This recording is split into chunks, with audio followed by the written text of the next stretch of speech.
designated a fuck 'em up zone. We got the advantage. Now we have to keep it. Scout pulse ready. There's eyes on. Here's this one.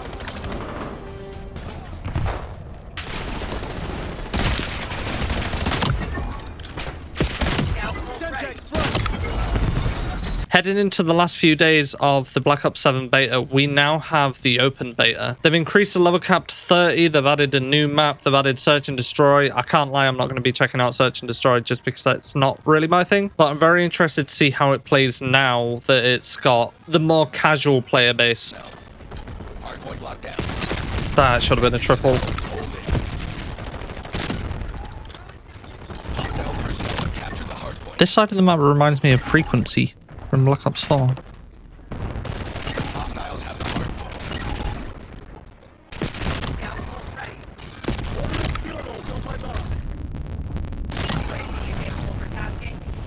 I want to see what level I get a couple of things, because I know I've just leveled up quite a bit. That was the main one I was looking for. I'm pretty sure this is like the cap 40. We get the Razor at 25, and on respawn, mark your killer's last note. Yeah, I'm not bothered by that. I swear, that was a death streak on Modern Warfare 3, like the original one. On Modern Warfare 3, the original Modern Warfare 3, there was a thing called death streaks, and it was introduced in Modern Warfare 2. In that was one where if you got 5 deaths in a row, you got something called revenge, and that was essentially this perk. You saw the position of the last enemy that killed you, and it's the exact same as this. The only difference is with this one you get a bonus score for killing that enemy.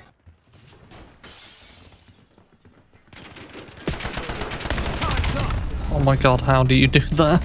Overload device is under hostile control.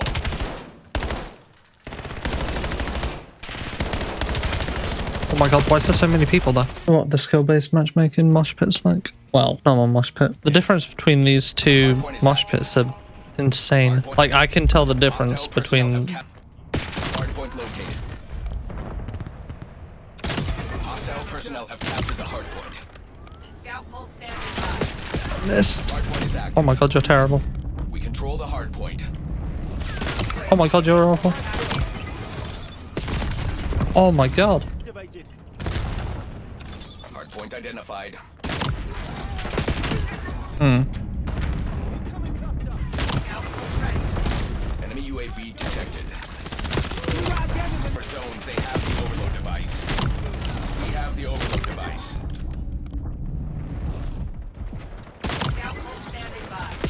Oh. Oh. Don't leave that down here. Hit marker? I hardly took any health off him.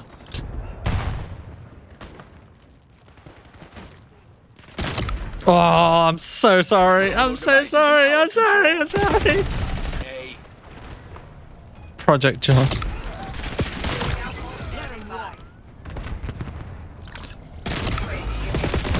Split quad feed. Oh, I didn't want to credit. I really hope that they add a way of dropping this. Wait, I spawned here? The fuck?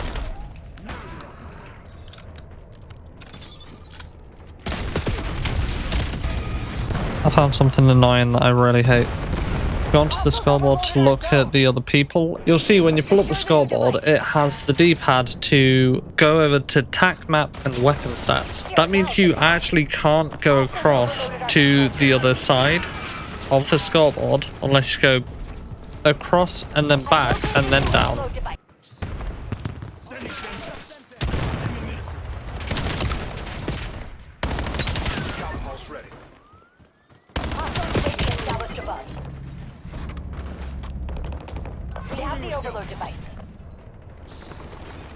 Oh, let's go lagging again. Yep, and I die.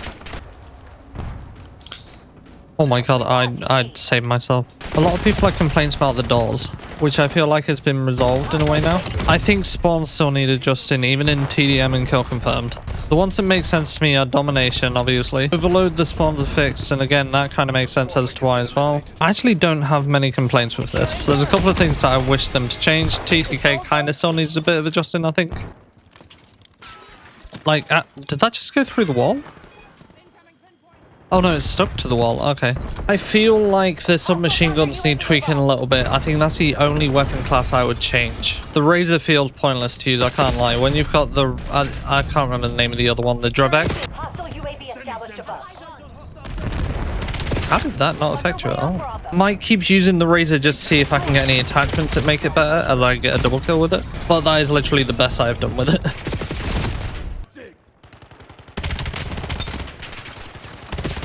I'm not expecting to map that guy, but I feel like he should have died. So I guess I was expecting to map him. In short, as far as weapons go, the SMGs I feel are the only ones that need tuning just because the Drevek is outgunning everything in that class. The assault rifles feel balanced. I feel like you can use the M15, the MXR, or the Peacekeeper, and you can do well with them. These ones, I haven't used the Raiden at all, but I haven't also seen many people use the Raiden, where I've seen loads of people use the Drevek, and neither of the other two really. So this is definitely going to be the main SMG, I think, for comp and things like that. But it would be nice to see a change for this whole SMG class to be a bit more balanced and include the Raiden and the Razor a little bit more. I mean, to be fair, I'm complaining about the range of the Razor, and it's literally on the description that there's an extreme rate of fire but limited range and slower handling. And the Drevek is effective at longer ranges. So maybe they're performing how they want to, but it just feels a bit weird. I don't know, I could be wrong with that. Let me know if you agree or disagree. What? None of them bullets hit him. Got a warbang hit marker, I think. Who did I hit marker? What? It takes a lot of bullets to kill one guy. Oh, alright. I'm starting to feel this gone a bit now. I like being able to do plays like that. That's why I like the wall jump mechanic. And it doesn't even feel like out of place. It feels kind of like it fits in with the Omni movement stuff.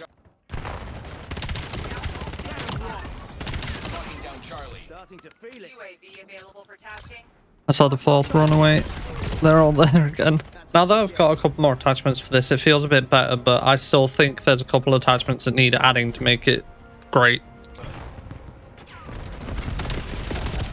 Alright, I didn't one burst that guy, sure. I started using the M8 last night and it's very reminiscent of Black Ops 2 in the fact that like if you one burst someone with it, it feels very nice. They've said they want to try and adjust it still. I think you need to be accurate with it. Like I don't think it's an easy gun to use. Like that, like at close range, it's terrible. So I had that, I had 2 bursts on that guy and he only went down to half health.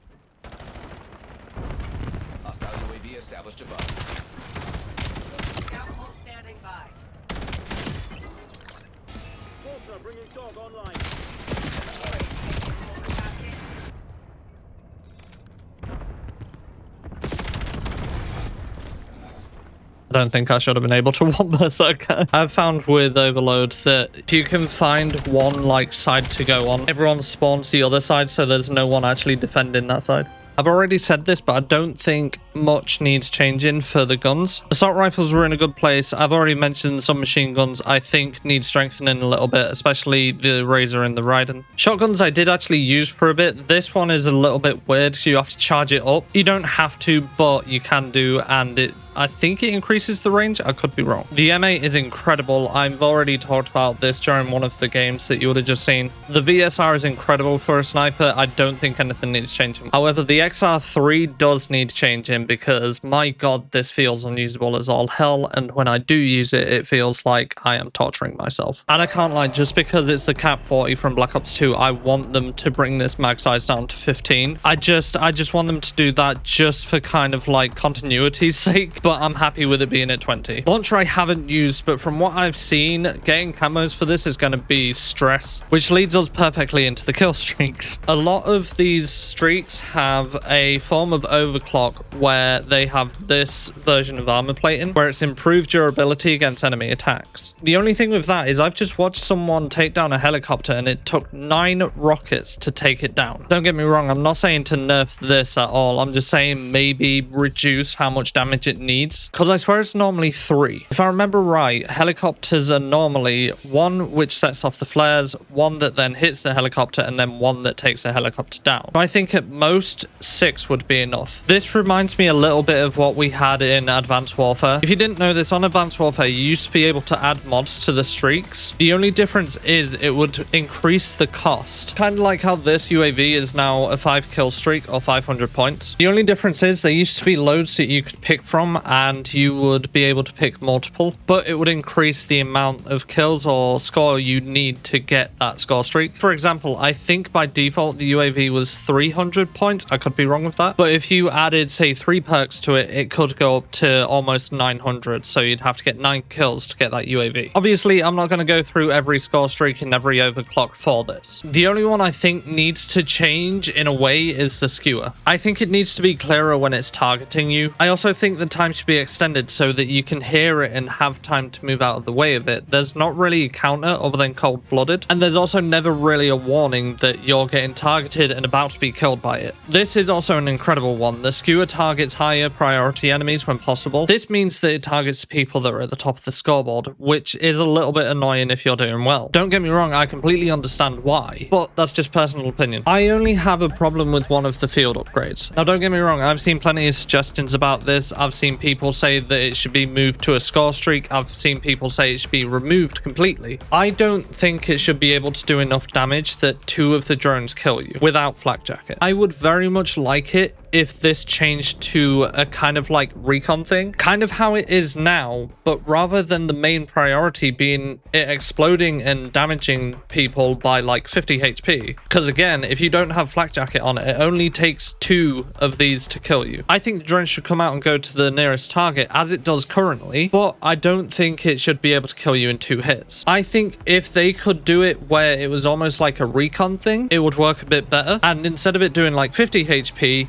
do it as like 20 or 10 HP, but also add on to there that it will paint the enemy that it hits on the map so that the user can see who it's hit and where they are. And I'd say have it ping on the map for like 2-3 seconds so that it's essentially the equivalent of like 1 or 2 UAV sweeps. I'd probably go with 2 UAV sweeps. That is my only one with the field upgrades. Moving over to the lethal grenades and this turret, I get the idea behind it. The execution on it is terrible though. Why this is a lethal grenade and not a field upgrade kind of blows my mind. I get the idea, however, it's incredibly easy to destroy if you know it's there, and it does 15 damage per shot. So if you see it, you get hit by it once and it's done hardly any damage to you. But I get that it's only there to kind of like tell people, hey, there's an enemy coming this way. It reminds me, if you've ever played Valorant, it reminds me of Killjoy's turret. And again, I feel like it's kind of that they were going for. Great idea. Don't think it should be a lethal grenade. I feel like it should be something different. And I believe they have tried this before as a tactical grenade and it didn't work then either. This was also one of the things on the first day of the beta pretty much everyone was using, but I think as the beta's gone on, I've seen less and less people use it, to the point where I'll see it once every like 7 games or something. I am not going to go into perks too much. The only thing I am going to say is about dexterity. In my opinion, reduced weapon motion and full ADS on slides, dives and wall jumps should be a necessity on this due to the movement. I fully get why it is a perk, but I feel like it's one of the perks that almost everyone is going to be using. They have confirmed they are going to be looking at perks and their specific slots and trying to figure out where they should be and potentially making tweaks to them. As for everything else to do with the beta, I feel like I've kind of covered everything. I am more excited going into the full game now than I was a month ago. I'm even going to go as far as saying I'm actually more excited about it now than I was a week ago. But I am extremely excited for this Call of Duty. It's going to be on Game Pass, so that's how I'm going to be playing it. Also, little thing, I noticed this day 1 of the beta, the music for this is almost like a remix of the Black Ops 2 menu music. Absolutely incredible. I have loved making videos on this game. It's probably the most fun I've had on Call of Duty in many years. Coming into the last few hours of Black Ops 7 beta, and Treyarch have just put this out on their patch notes. They've got a couple of takeaways from the beta. They have addressed matchmaking and how that's going to work, and they have confirmed at launch open matchmaking with minimal skill consideration will be the default for Black Ops 7 multiplayer. We are getting the original matchmaking back that we had, or last had I should say, in Black Ops 4. I believe skill-based matchmaking is still going to be an option if you want to play it, but the default is going to be open. They've included on this The team feels strongly about providing players with a more varied experience, and the beta proved to be a great opportunity to test this approach. That I feel like is something that a lot of people didn't really understand about skill-based matchmaking and the open matchmaking. I'll break it down how I understand it. So skill-based matchmaking, you get matched with people who are a similar skill level to you. They're either the same, a little bit below, or a little bit above. That means if you do really good in a game, you have to do really good for the next few games, otherwise you will just get absolutely dominated. Whereas the open matchmaking and the more kind of like consistent one that we're used to, especially kind of like the older players, Black Ops 4 and before that, the opponents that you came against and the people that you had on your team, their skill level varied. You could have someone on the opposite team go 0 and like 33, but at the same time you could have someone on the opposite team be at the top of the scoreboard going 77 and 3. The whole thing with this is it is so much more varied. You're not going to have to sweat and try your ass off the entire time. It's going to be a bit more relaxed. You are still going to get some of them people that are just incredibly good at the game, but that's just how it's going to work. It's done on connection and not on skill. Let's keep reading through. So we've got persistent lobbies. We've heard the community discussion and dialogue around lobby disbanding. As we mentioned earlier during the beta, we're focused on keeping players together from match to match more often. Now, I feel like they said this about Black Ops 6 and it got implemented during the beta, but I think that was about it. Today, we're excited to announce we'll have persistent lobbies at launch for Black Ops 7. We're committed to improving this experience for players and we'll be sharing more details soon. I'm really interested to see how that works out. Aim assist. We've also seen the discussions about the rotational aim assist and community questions about how aim assist will be tuned across inputs in Black Ops 7. It is a priority of ours to have a fair and competitive balance across all input devices at launch, and we'll be sharing more about changes coming to aim assist on controller ahead of launch. I'm a little bit interested to see where that's going. Yeah, I was about to play a bit longer, but they have literally just ended the beta. There is nothing more that we can do now. We just got to wait until November 14th when the Black Ops 7 game fully comes out, and then we can go from there. But I'm very excited to see what gets implemented between now and then.